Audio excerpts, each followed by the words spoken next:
Para analizar la crisis postelectoral en Bielorrusia, tenemos el comentario de la doctora Edmé Domínguez Reyes, profesora en Relaciones Internacionales y Género en la Universidad de Gotemburgo.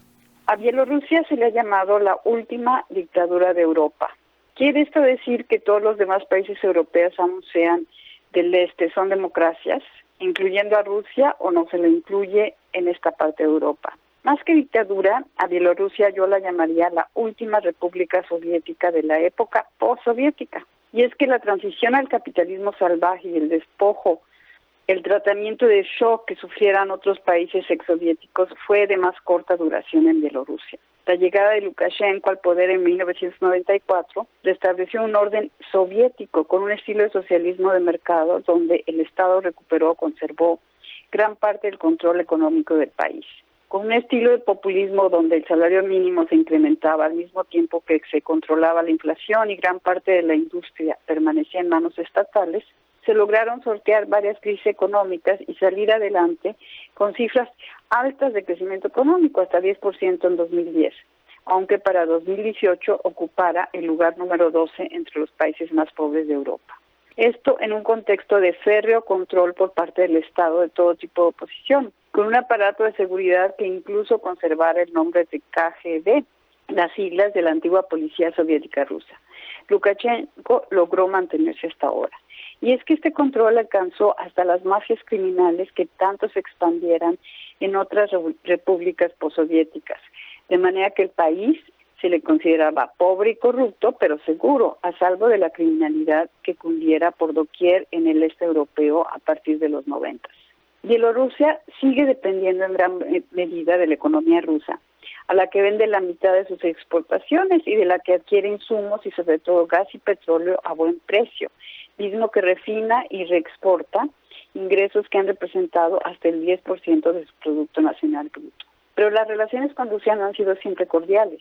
De hecho, en los últimos tiempos, Lukashenko tuvo problemas con Putin en relación al precio y condiciones del petróleo ruso e incluso intentó acercarse a Estados Unidos, quien acogió positivamente sus intentos de acercamiento.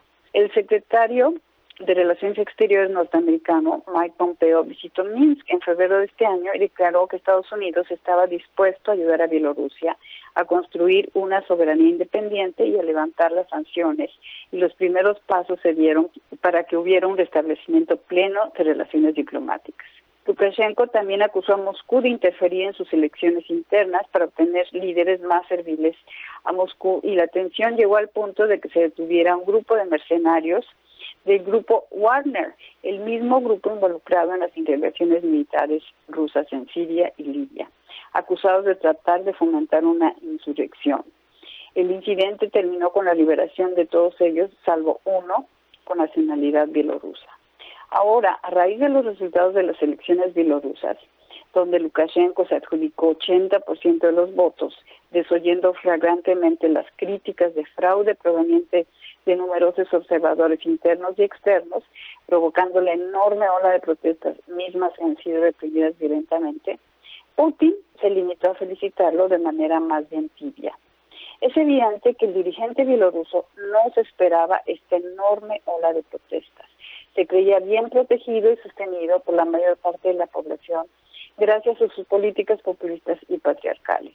De hecho, cuando se dio cuenta de la creciente popularidad de su rival, Tijanovskaya, y su equipo de mujeres, trató de atacarlas con una típica retórica machista tradicional, diciendo que Bielorrusia no estaba preparada para una dirigente mujer y que se debería implementar la norma de servicio militar cumplido para los candidatos presidenciales. Y sin embargo no se trataba de candidatas feministas, sino de representantes de sus maridos, los candidatos de oposición originales encarcelados por el gobierno. Tijanovskaya misma declaró que si ganaba no permanecería en el puesto, sino que prepararía la realización de verdaderas elecciones libres. Y es que el tipo de socialismo de mercado de Lukashenko parece haber llegado a un punto límite. Con la crisis económica actual, el mal manejo de la pandemia y las expectativas de las nuevas generaciones cada vez más frustradas por este régimen autoritario con rezagos soviéticos y cada vez más sordo a las demandas de su población.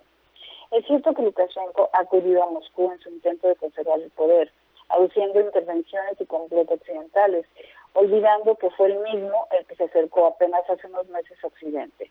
Muchos especulados si Moscú estaría dispuesto a salvar a Lukashenko a toda costa, incluso a través de una intervención militar. Se ha discutido que esto podría implicar la ocupación de Lituania, vecino cercano de Bielorrusia, en un intento por detener los esfuerzos expansionistas que Lukashenko, pero también Moscú atribuyen a la OTAN.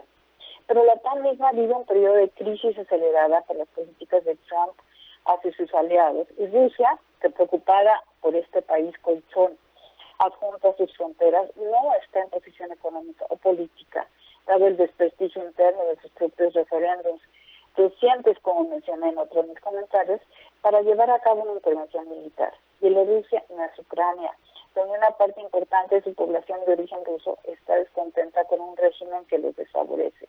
La población de Bielorrusia es más bien prorrusa, y una intervención solo provocaría revertir estas actitudes. Más que una comparación con Ucrania, lo que se me antoja es comparar a Lukashenko con Ceausescu en Rumanía, con su socialismo independiente y crítico de Moscú, con su populismo patriarcal y corrupto que los llevó al dramático fin que tuvo.